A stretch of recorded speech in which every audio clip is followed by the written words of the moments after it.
Supplement 2.2 set B. It's supposed to be a set B because we are asked to see if an equation has one solution, no solutions, or infinitely many solutions. One solution means you find something like x equals blah, blah, blah, blah, blah. No solutions is when you have nothing, you actually have an empty set of answers.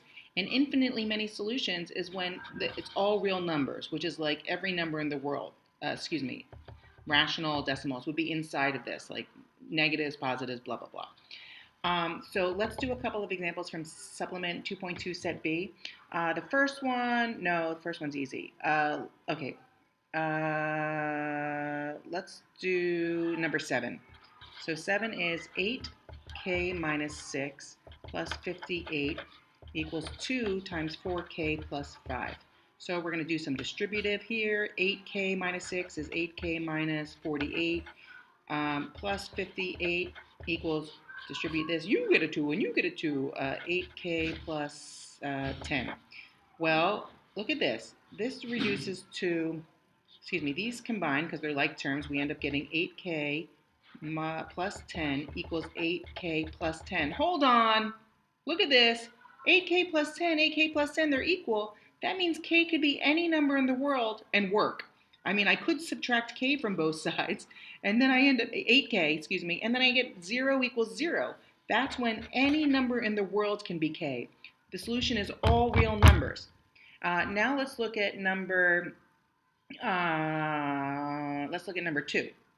which says 6x plus 3 equals, minus 6x equals 3. Well, 6x minus 6x, they cancel. So we get 3 equals 3. Again, all real numbers. Let's look at one with no solution. Hopefully I can pick one without being pretty dumb about this. Let's do number 10. I hope it's okay that I'm doing this. Sorry about that. Just trying to save paper. So on number 10, we have 3 times the quantity x minus 5 plus,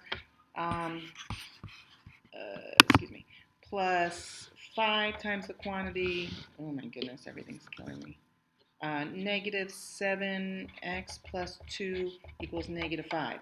So we get 3x minus 15 plus negative 35x plus 10 equals negative 5. Sorry about this, kids. I'm having a hard time fitting. Okay, so 3x minus 35x, that's negative 32x. And then negative 15 plus 10 is negative 5 equals negative 5. You get negative 32x equals, I'm going to add 5 to both sides, 0. Divided by negative 32, well, 0 divided by 32, negative 32 is 0. X equals 0. That sounds like we have one solution, right? So this was infinitely many solutions, one solution. I'm trying to find one that has no solution, and for some reason this is a challenge for me, which is pretty dumb.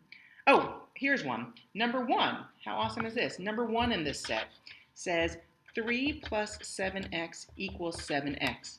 Check this out. If I subtract 7x from both sides, I end up getting 3 equals 0. That doesn't make any sense. 3 is not equal to 0, so there's no solution. That's a no solution problem. Or you could say, hey, it's an empty set because there's no number that would be in the set, empty set.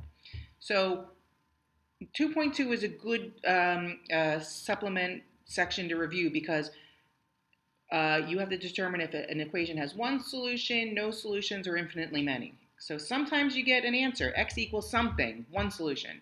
Or you're like, 3 equals 0, that's so silly, no solutions. Or you get something equals something else with no variables. It reduces to no variables.